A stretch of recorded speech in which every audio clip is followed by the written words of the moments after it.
everybody, and welcome back once again to Let's Play 80 Days. Yes, I haven't played this for 3 weeks because I've been on holiday, obviously.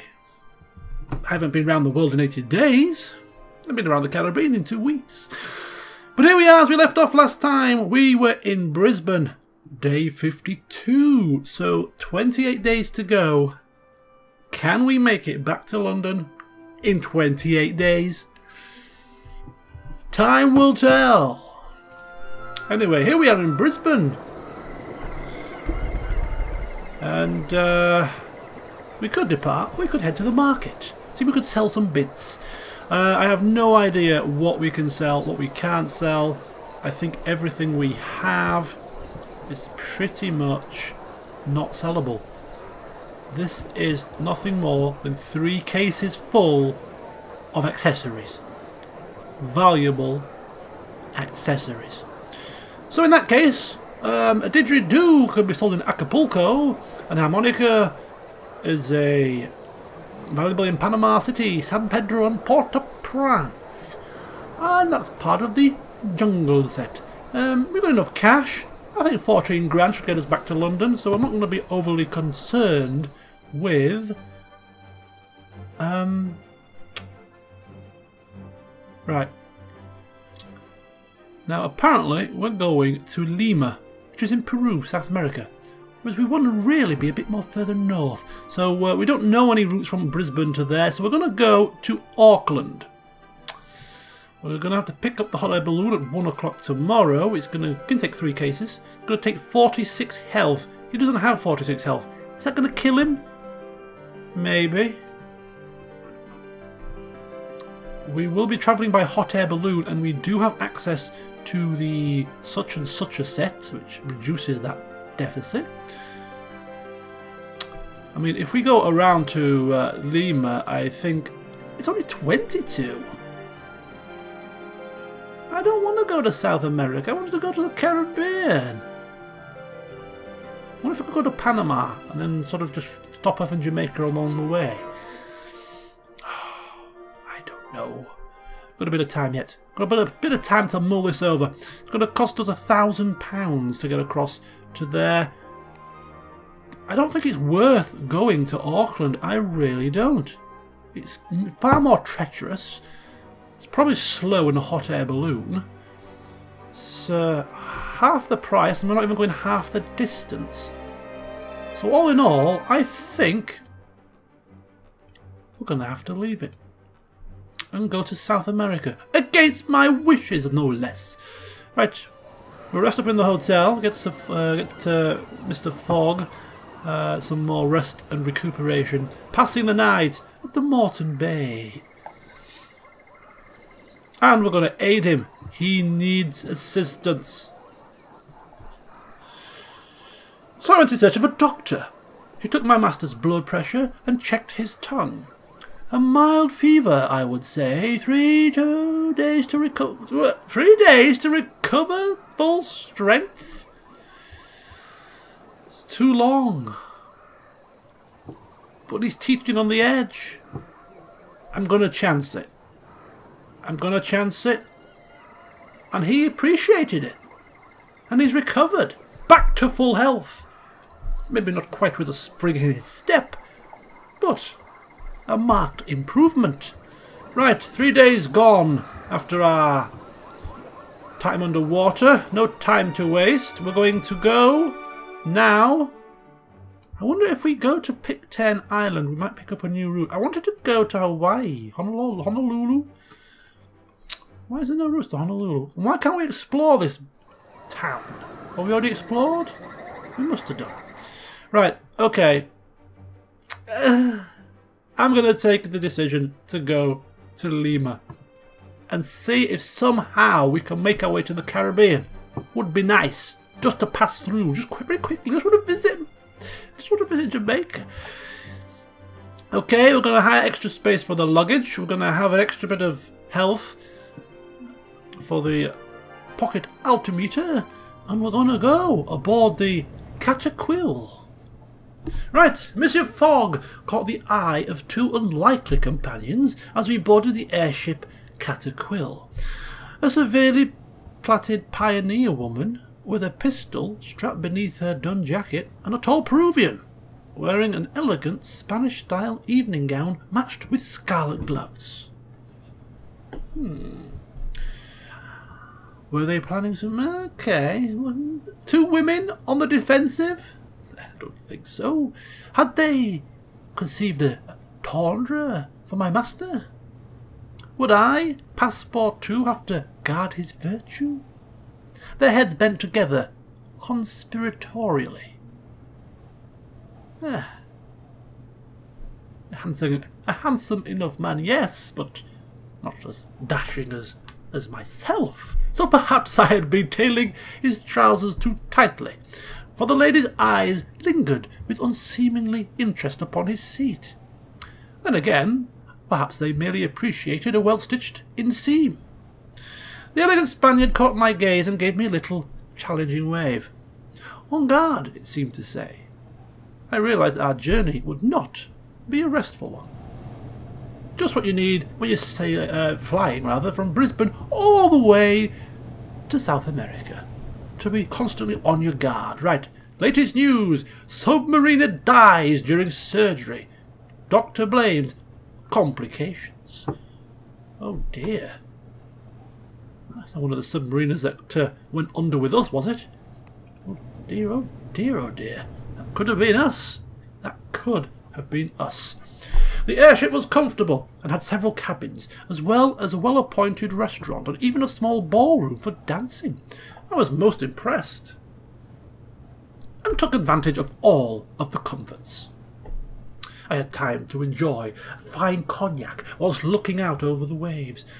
I caught a brief glimpse of the pioneer woman and her Peruvian associate on that first day.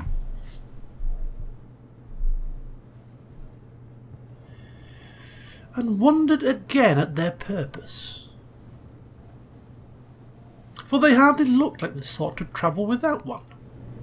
What gave it away? The gloves? Never trust a woman with scarlet gloves. Right, Mr Fogg is fine and dandy now. No need to pamper him any further. The pioneer woman collapsed heavily into the chair across from mine at breakfast and introduced herself as Madame Annabel Britton. "Young master," she said directly. "He's an interesting sort of fellow, eh?" "Gentleman through and through," I said evasively. She gave me a starched look. "And what are his particular interests?" "Timetables," I said immediately. "He is a fiend for an accurate timetable." Madame Annabel tilted her head, as if filing away my statements into some dark locked cabinet inside her brain. "Well, my last husband had a passion for growing turnips. Timetables sound much more tidy. Indeed, he sounds positively charming." "My master?" I repeated incredulously. "Charming?" She smiled. "You have an excellent imagination," I remarked neutrally. Madame Britton cocked her head. "You are a very eccentric valet," she told me seriously. "Mr Fogg must have hidden depths." With that, she rose from the breakfast table and left the room. I do believe she left me with my mouth hanging open. A remarkable state of affairs. How on earth does she know who he is? And me, for that matter? Pondering with a mouth agape over the breakfast table, soon the mouth was chewing on a bacon sandwich. And relations with Mr Fogg improved. It seems our relations with Mr Fogg have improved massively since our brush with death. It's brought us closer together. Passepartout, here we go. Let's see where we can go from Lima. I want to go towards the Caribbean. Right, so we've got Lima to somewhere, Santiago, and Pitcairn Island. Well, Pitcairn Island is on the way, so that's going backwards. Santiago is in... Is that Chile? Might be Chile. Might be south of Peru. Don't want to go there. Salvador, that sounds north. Sounds around about Mexico, somewhere around that kind of region. So we'll do that. Through Asuncion.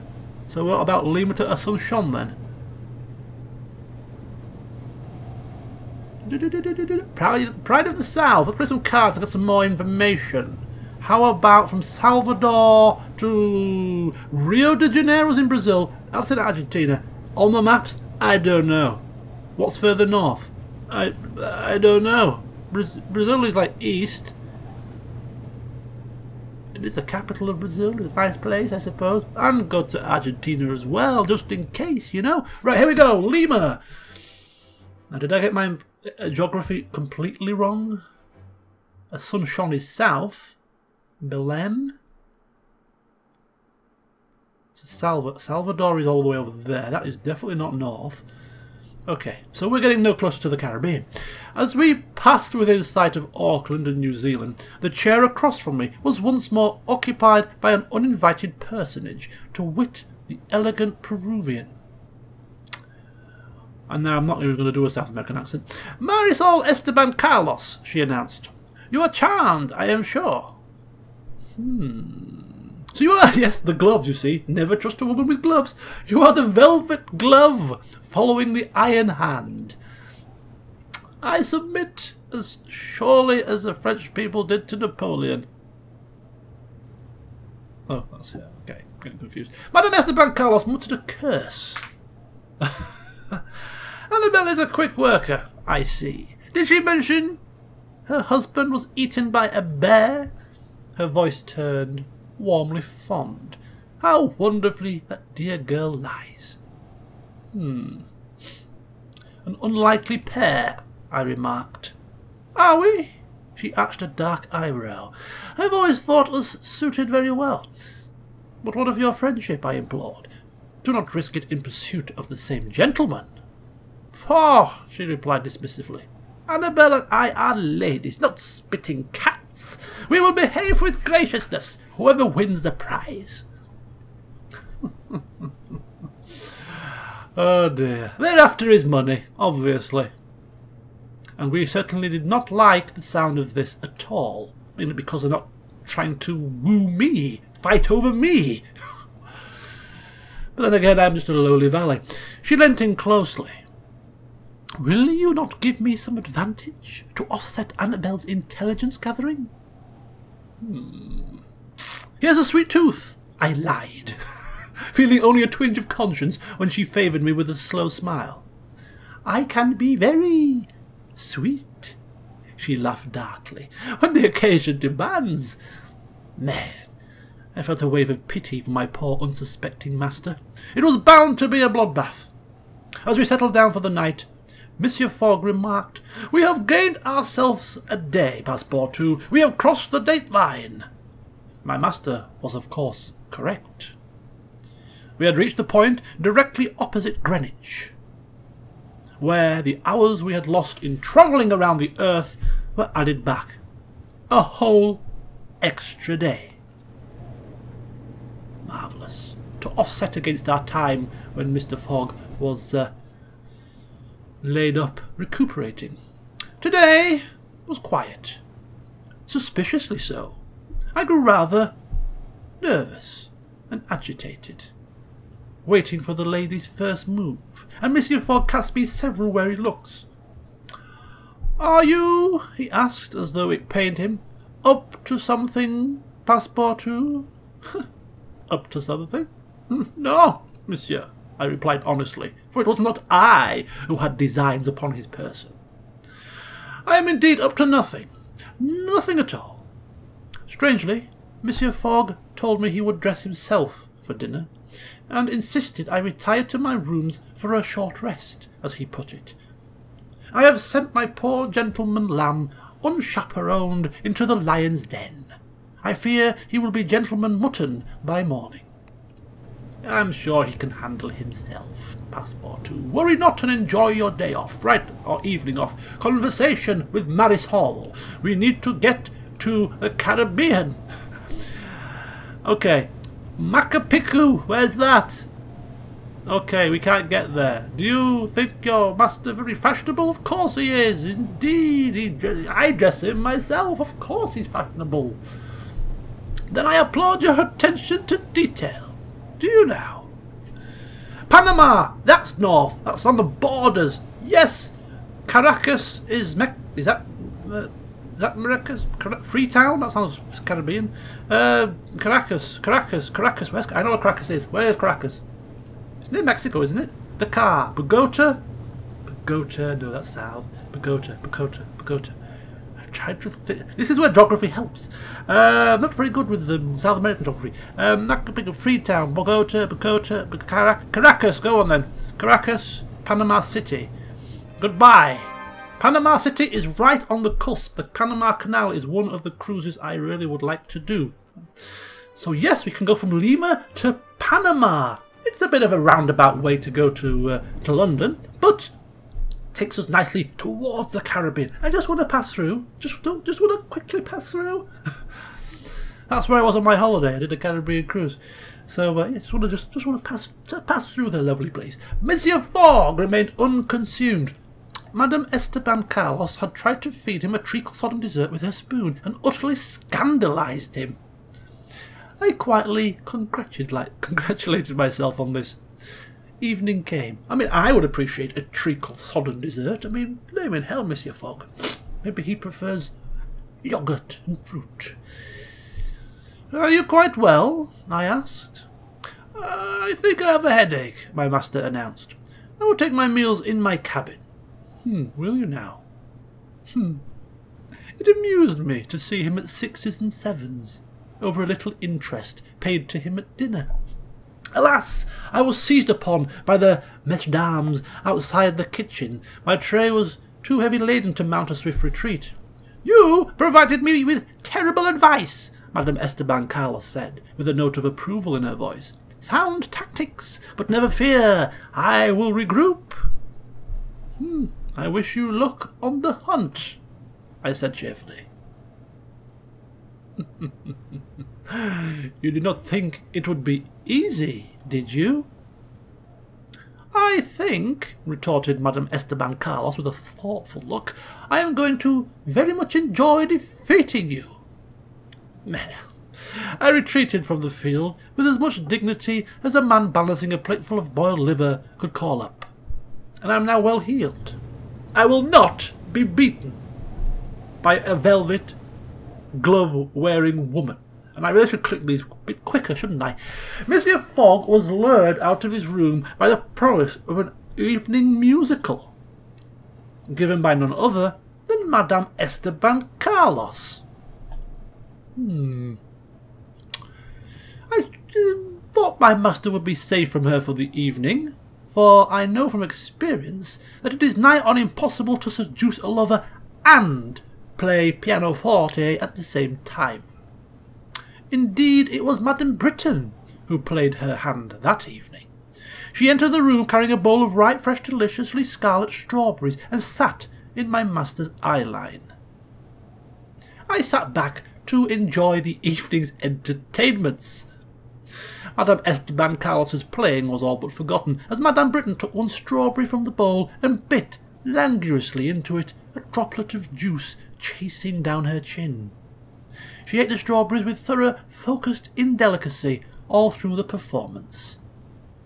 Her lips were stained glittering rosy pink, and her teeth glinted white against the red, ripe flesh of the fruit. Mr Fogg glanced in her direction, and I almost smiled in anticipation. But he only regarded her for a moment as if she were a specimen under glass. Then he handed her a pressed handkerchief. Madame Britton glared down at the empty bowl and wiped her mouth with unnecessary viciousness. Oh, apologies. Just had to pause it there for a second. Perhaps she would stop this foolishness now, I thought to myself, though with no real hope. I wondered if my master could be convinced into another, longer-lasting headache. Day 60, Mr Fogg murmured that night in his sleep, and still some distance yet to travel. And we're not helping ourselves by trying to pass through the Caribbean, are we? Right, Foggy stuff. Oh, I didn't click it quick enough. Converse, we need to converse and find out about some roots. Madame Esteban Carlos set an easel down in front of my master on the observation deck. I must beg you to aid a lady in need, she said in a tone that sergeant majors often reserve for recalcitrant troops. I am at your service, madame, Mr Fogg replied with a bow. Perhaps I can help you instead, I blurted, earning myself a glance full of ire. I think not, she said sharply, before her voice dropped lower. I have very specific aesthetic requirements. Madame Esteban Carlos let that statement linger for a moment before adding, for my life drawing practice. I watched in amused detachment as she adjusted the tilt of his chin and brushed the hair from the nape of his neck and made husky remarks about the nature of the light hitting his aquiline features just so. Mr Fogg did not so much as twitch as she sketched him for the next hour. Madame Esteban Carlos smiled triumphantly as she slid her completed drawing over to him. It was almost too accurate. She had not softened the sharpness of his gaze or smoothed the harshness away from his features. Mr Fogg looked at the reproduction for a long moment. I prefer photography, he remarked mildly, which caused her to break her pencil in apoplexy. You! She seemed to suddenly collect herself and smiled. As though Mr Fogg was a snake she was trying to charm. You are a very logical man. Mr Fogg arched a brow. An accurate observation, he remarked. Knowing when to regroup, Madame Carlos Esteban took her leave. But I had the sense of an execution merely deferred, rather than stayed altogether. Oh, this is a rather humorous and eventful journey. The days just fly by aboard this airship. Fog warning. Has gentleman lost mind? Maybe. So, Madame Britton and Esteban Carlos did not approach Monsieur Fogg at all the next day, but only glared thoughtfully at me over their plates of stew. I tipped my glass at them and winked. They bristled, and Madame Britton winked back at me. I had not known it possible to wink at someone in fury. We're really enjoying this little game, aren't we? Right, Fogg, we'll attend to Fogg. Thank you, your concern is most restorative. Madame Britton hissed at me furtively as I finished my breakfast. I indicated I should follow.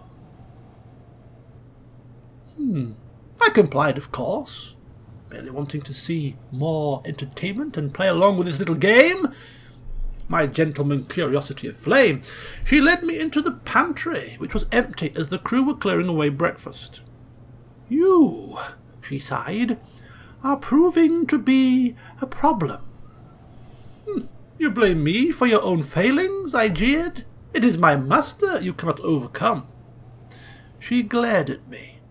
Then you will stay here for the rest of today, quiet as a mouse. I will not, I cried, which was when she hit me over the head with a large sack of flour and locked me in the pantry as I was attempting to scramble back to my feet. Well, I hoped Monsieur Fogg would survive the day, for their tactics were growing more brazen. At least I had been imprisoned somewhere with plenty to eat. However, before I could tuck in to the delicacies, it was Monsieur Fogg who came to release me. Just after dinner. Passepartout! How unexpected to find you in the pantry, he said, with no trace of irony. I imagine you are quite tired and wish to retire immediately? I scrutinized his face for some sign of what had transpired with the madames, but it was as cool and remote as ever.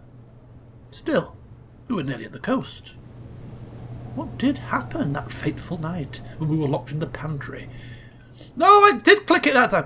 Madame Britton and Madame Esteban Carlos both waved cheerily at Monsieur Fogg. their arms interlinked as they disembarked the cataquill.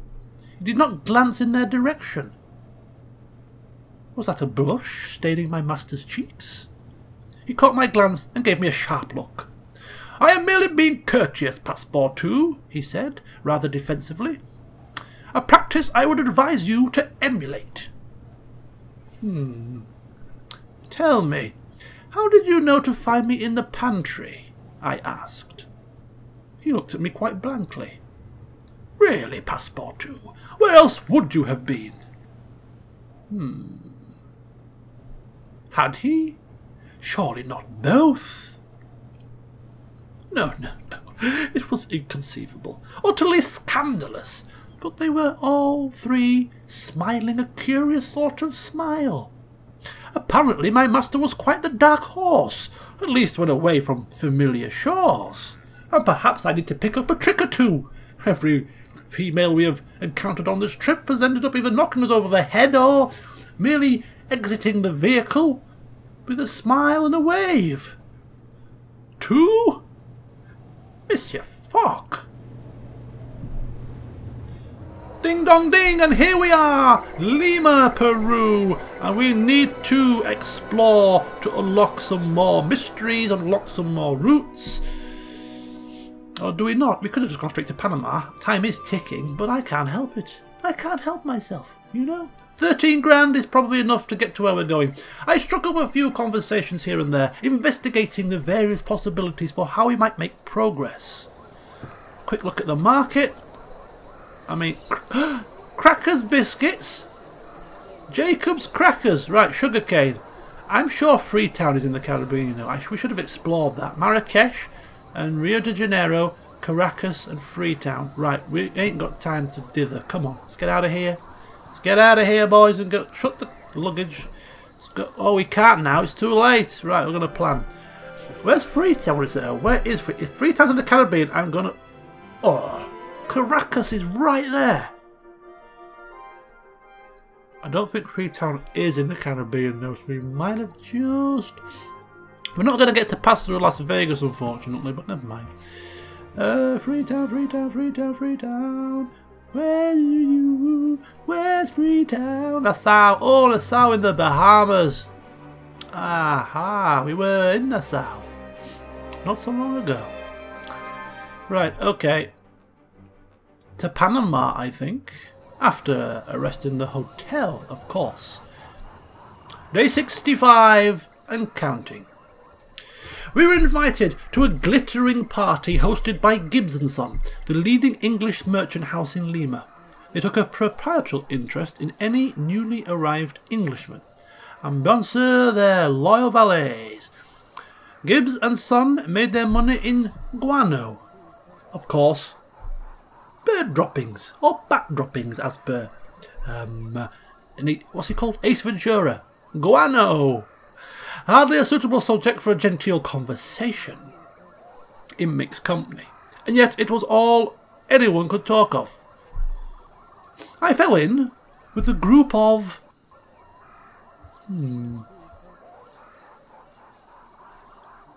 artisans, social reformers, or staff and cooks. Staff and cooks, they always know what's going on, who barely hid their contempt for the wealthy assemblage. Look at them, a dark-eyed kitchen maid sneered, talking of guano and counting their souls while the rest of us starve. The government makes all these new buildings and now a railway. The host's butler shrugged his shoulders. But there is no food to buy in the shop. How is that?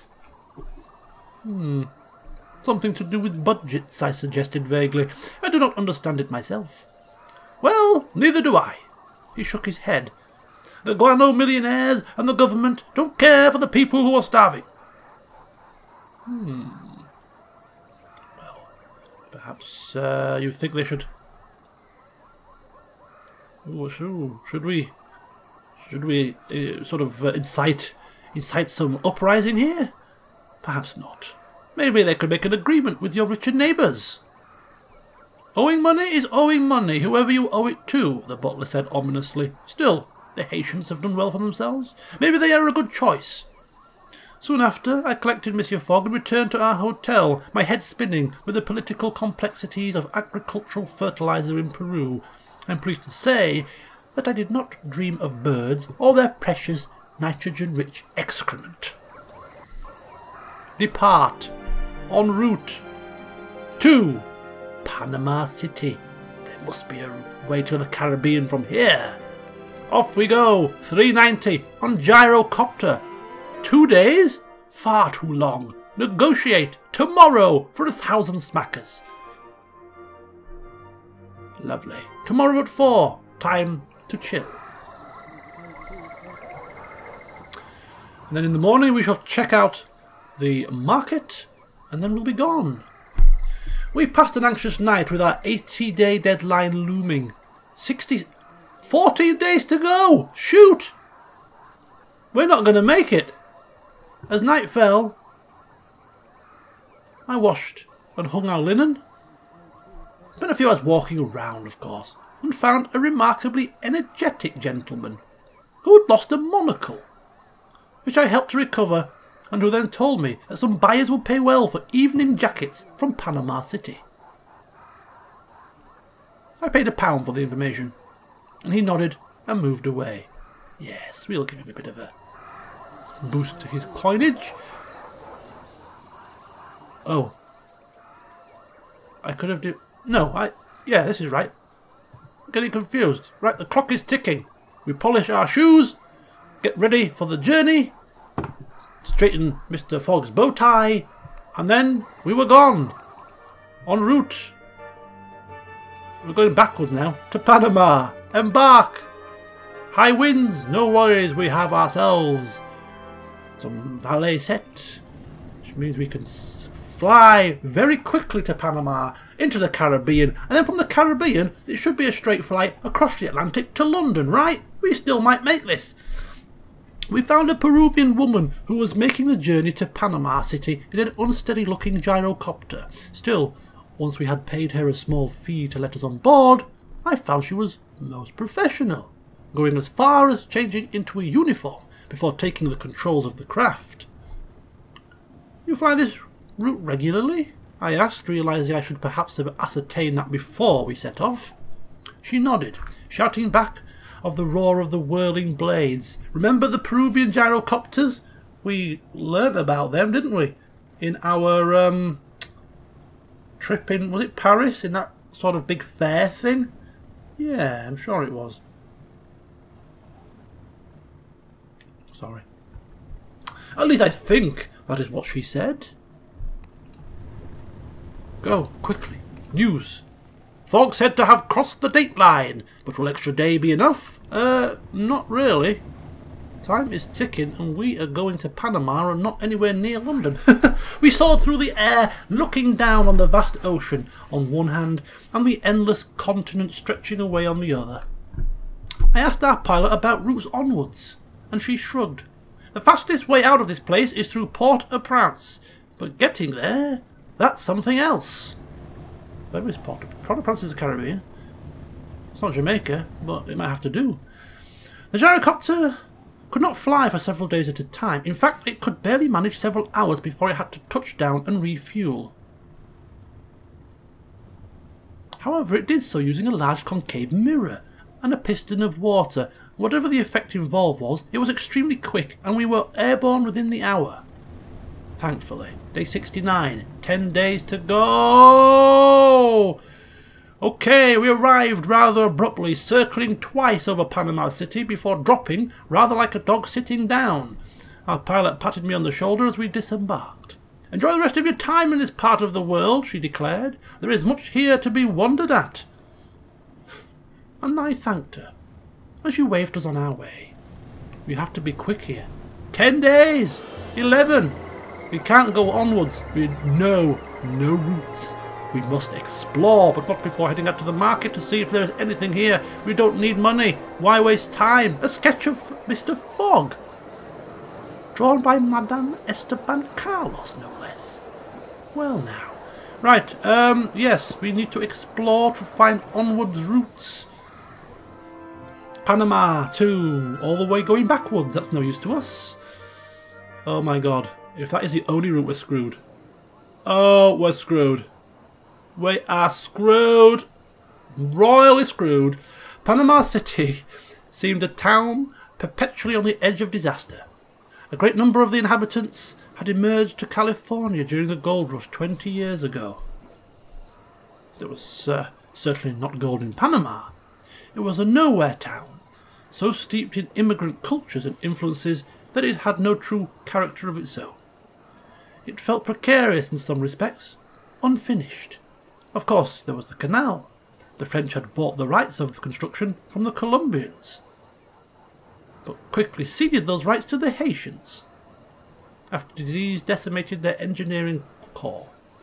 Haitians now virtually ran the city with their foreign wealth, and so local rumour went, the blood-drinking wooden machines they used to dig up the canal.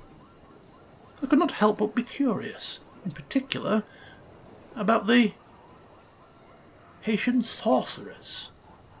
Alas, the mystical Haitian cabal looked rather more like a group of canal diggers covered in the dust of hard labour, not a strangled chicken or sacrificial offering in sight. Great quantities of stone and dirt were being thrown into the air, undercut by the whistle of steam escaping and boilers rumbling. As I watched, a tall, sharp-eyed fellow in a pinstripe suit glared at me. "You here to watch or work?" "I'm a visitor." "Are you now? Well." The man puffed out his cheeks. "I'm Gessner, the crew leader, and I don't allow any watching on my dig site." He pointed to one of the steam shovels. "Get in!" "Oh, no, I couldn't." I raised my arms to ward him off. "Really? Then get off my site." "Steam? I'm not digging." I shrugged and left, grumbling a little, only to find myself accosted by a group of Panamanian dynamite blasters. They were a mix of city boys and Choco immigrants from the villages, united by their dislike of the Haitian digging crew. They seemed keen to talk. "You made a good choice, refusing the Haitian devil." Chaffel, the unofficial leader of the blaster crew, patted me on the shoulder. "Their machines drink blood." "They run on ordinary fuel, I'm sure," I corrected, "just like all machines." "They guard that fuel like gold, and nobody knows what's in it." Chaffel shared a dark look with his companions. "We are leaving Panama before our blood ends up in a vat. You should leave too, if you have any sense." "Where are you headed?" "We are making for Tabatinga in the Amazonas." Chaffel gave me a considering look. "We may have some space for men of talent and determination." I considered their offer as I headed back to my lodgings. Men who spent their days blasting through mountains could prove to be very useful travel companions if we wished to head into the interior of this vast continent. Okay, we have an alternative route, but it's going inland. Oh my god. We are screwed, I say. What do we do? Where do we go from here? We go all the way to Acapulco, or we go back inland again. There is no way to get to the Caribbean from here. And on that horrible bombshell, with only 11 days to go, we're not going to do it. We're just right there. We're right there. Maybe we can go to Bogota and get from Bogota to Caracas, perhaps, and then Caracas up. Port-au-Prince is the quickest way, but we're a little bit lost. We're stuck in Panama! Oh, what a stupid decision. We should have gone just directly across South America and out. Never mind. To see if we make it, join me next time, but I've got a feeling we won't. We've had fun on the way, right? Until then, goodbye.